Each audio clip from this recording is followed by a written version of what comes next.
On this episode of Craig Life, I will tell you a story that you may think is fake, but I assure you, it was real. As I sit in my 4th hour class, my stomach growls and I daydream about the great meal I'll have at lunch. It is 10:52 in the morning, and first lunch begins at 11:22. Some may say this is more of a brunch. I would have to agree. I sit with my friend John and we are both eager to eat. We always start packing up way before than we need to, and often get growled at by the teacher. The clock turns to 11:12 in the morning, and we pull out our phones. We try to whisper to each other and decide where we should feast at. Usually choices are Luke's Deli, GR Sandwich Shop, and my house. 11:19 hits. We get up and head to the door. We line up like a herd of cows and stare at the clock.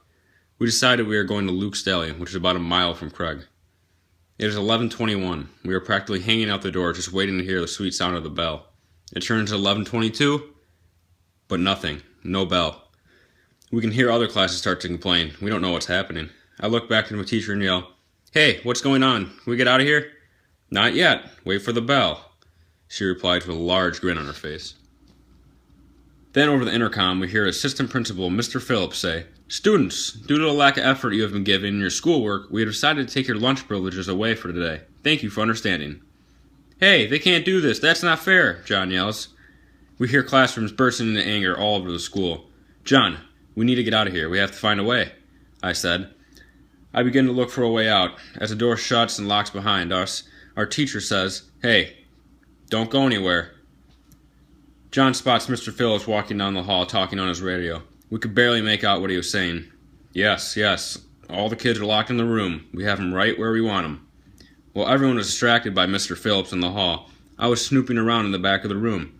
What I discovered was a perfectly cut hole, about 4 feet wide, that was covered up by a poster and had an old broken desk shoved in front of it. I ran over to John and tapped him on the shoulder, whispered in his ear, Hey, come here." I brought him over to the wall. "Whoa, what did you do, man?" John said. "I found this hole. I didn't do anything, but I don't want anyone else finding out, so we have to move quickly."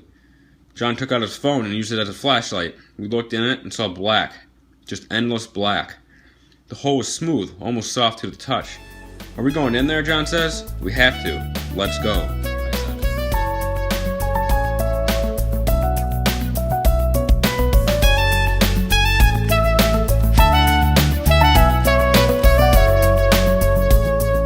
I said. I stepped in first. The hole's tiny, so I was laying down. I moved farther and farther back until there was enough room for John to get in. "Pull the poster back over the wall, quickly," I said to John. John did so, and then he turned his flashlight back on. The hole turned into a tunnel, one big enough to crawl through. "This is by far the best thing we've ever done at school," John said. "Where could this possibly lead to?" We kept crawling, slowly. I'm in front, and John is holding the light behind me. Then I go to put my right hand in front of me to move forward, and I drop, head first. "Hey, whoa, John, help!" The tunnel quickly turns into a vertical drop that we could not see ahead of us. It reminded me of Noah's Ark water ride. Everything was dark. The wind was whipping through my face, and I couldn't see where I was going. Then I felt the cool cushioned wall of the tunnel on my back, and I kept gaining and gaining speed. I was traveling up and down and around corners, and I couldn't see. I could barely breathe. I would lay on my back, cross my hands and feet as I'd done this before. It was weird. Then slowly I come to a stop.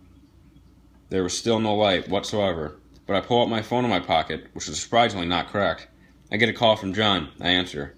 "Riley, hey, Riley, are you alright? What happened? Hello, Riley. Yes, John, I'm alright. Surprisingly. And I'm not exactly sure what happened, but I know you have to do the same thing if you want to get down here." I hear some screaming and thumping, and with a matter of seconds, John is right behind me, still on the phone with me and out of breath. Pretty crazy, right? What did we get ourselves into?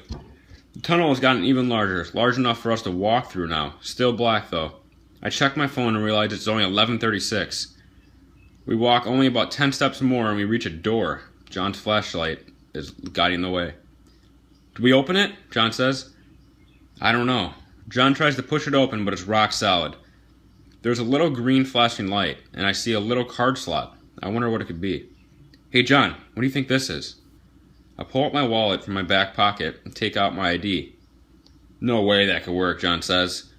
I slide my student ID through the card slot, then rapidly move it, like a credit card.